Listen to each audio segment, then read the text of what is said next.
I have played this game for way too long. And after playing this game for so long, I have noticed some things. Things which don't really make me that happy.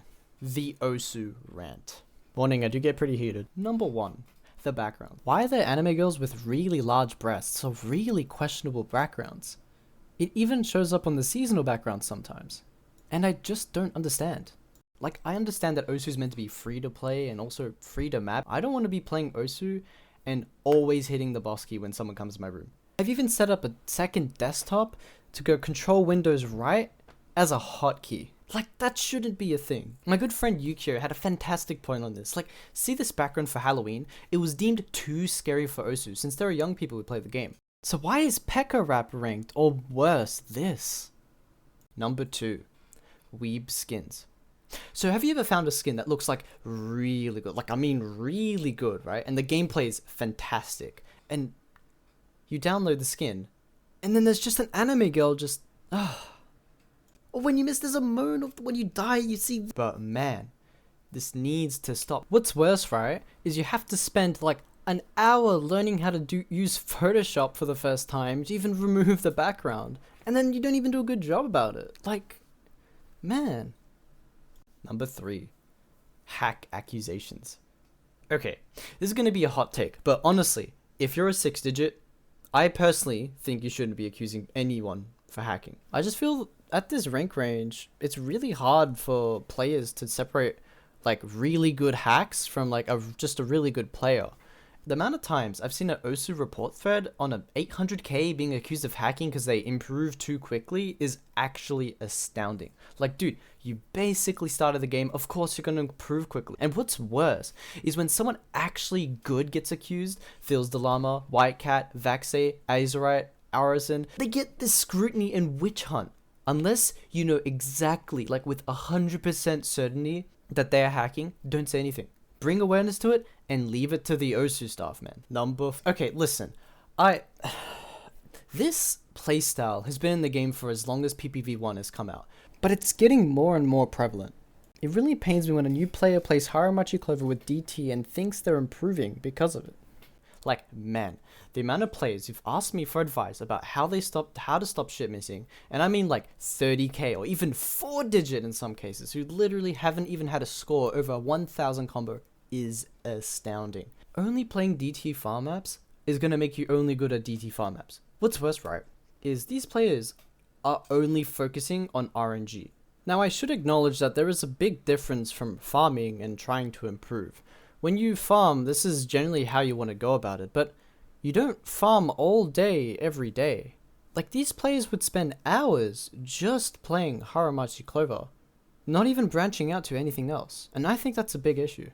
Like, it's a 5-star map with a 7-star pattern. Man, if you're developing your playstyle as a brand new player, and the first thing you're doing is fluking 5-star jumps, that's a rough start.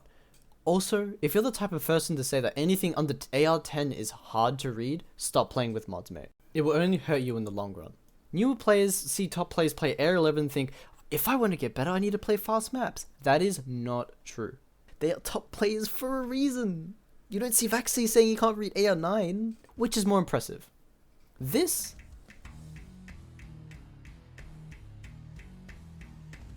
or this.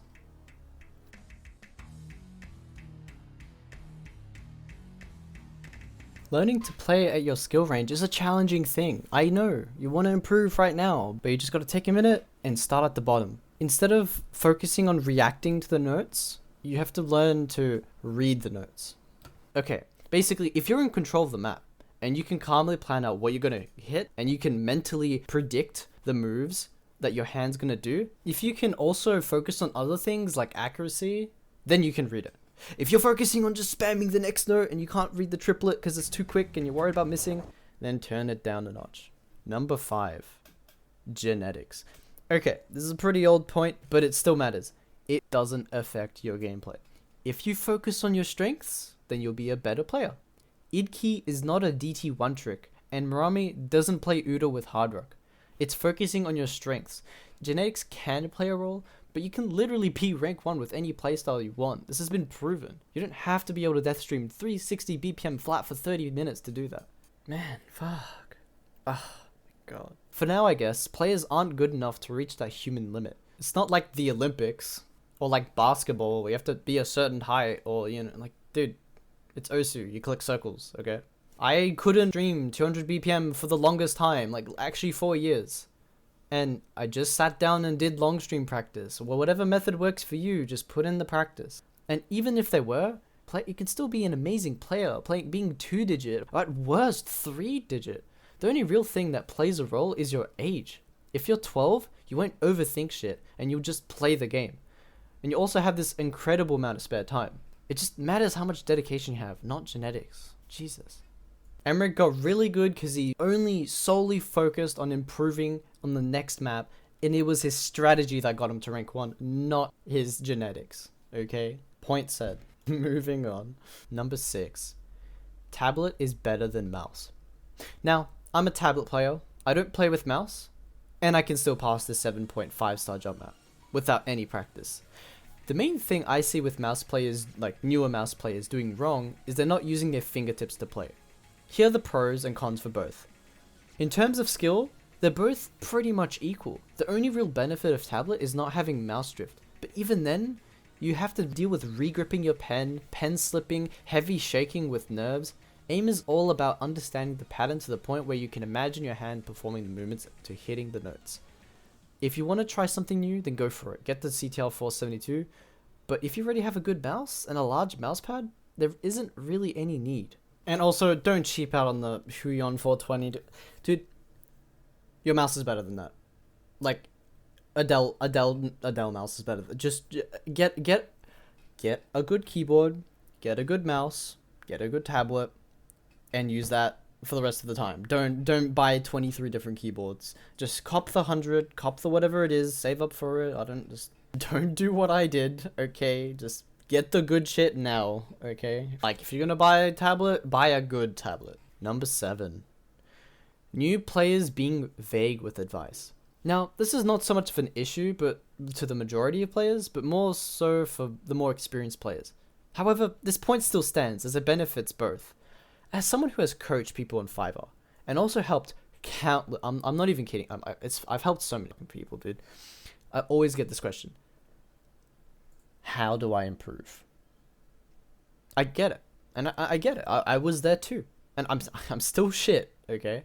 Osu is a hard as fuck game.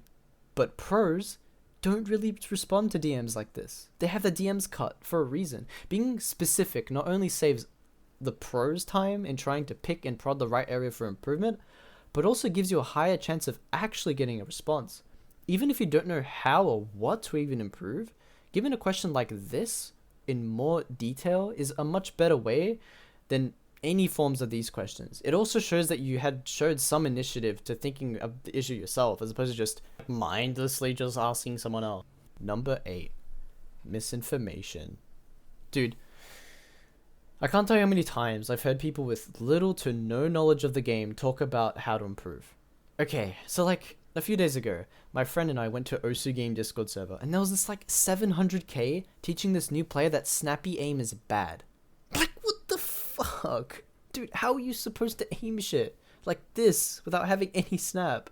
There are so many good videos and forums of top past players who have written these lengthy articles and videos, and just it's so in depth on how to improve. Watch those. Don't ask people as like, man, fuck, it's not that hard.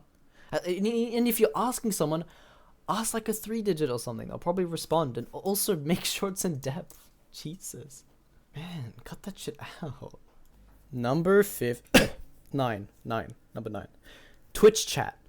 From the delusional people on chat who are talking about shit they have no idea about, to the idea of comparing players like, I don't know, MREX aim ability to fucking Marami stream ability. Like, dude, it's honestly too much. It gets to the point where you have this argument with someone online about a player who shouldn't even be compared to with someone else, and a heated debate on something stupid like freaking snapping aim, dude. I still can't get over that, dude.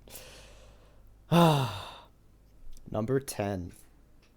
Peppy getting too much hate. Lettuce. Okay, so hear me out. This is a hot take, but listen. After witnessing the atrocities of some of these players, of like being outright rude to Peppy about an issue that's not even in the game, and it's their skill. Like, So, what is... everyone memeing about OC Laser coming out? It's rough. Like, this guy single-handedly made this game free to play, not pay to win, no ads, free downloads. Like, he could have easily slipped an ad there. Like, he could have made this game so much more of a money sucker, but he didn't choose to, and he's even stated it himself. People are under the impression that you're against anything related to money in OSU. Is that the case exactly? So as a first party, as the developer of the game, I'm generally against involving money, as I said, when we don't need to, because I think it just it pollutes it. Money never leads to good things in a community project. It's actually awesome, and that doesn't sound like a developer to me who wants to ruin the community. Also, it's insane that he replies to a lot of these, tweets and stuff. Yes, I agree Peppy's not perfect, but with the amount of shit he puts up with, I personally think it's justified. If you're polite to him, he'll be polite back to you. Summary: if you don't know what you're talking about, then don't talk. Watch improvement videos and guides. Ask players in depth, and don't be a dumbass. Alright, that concludes the video. Hope you liked. Don't forget to check out my Twitch and so. Number 11. VTubers. Why?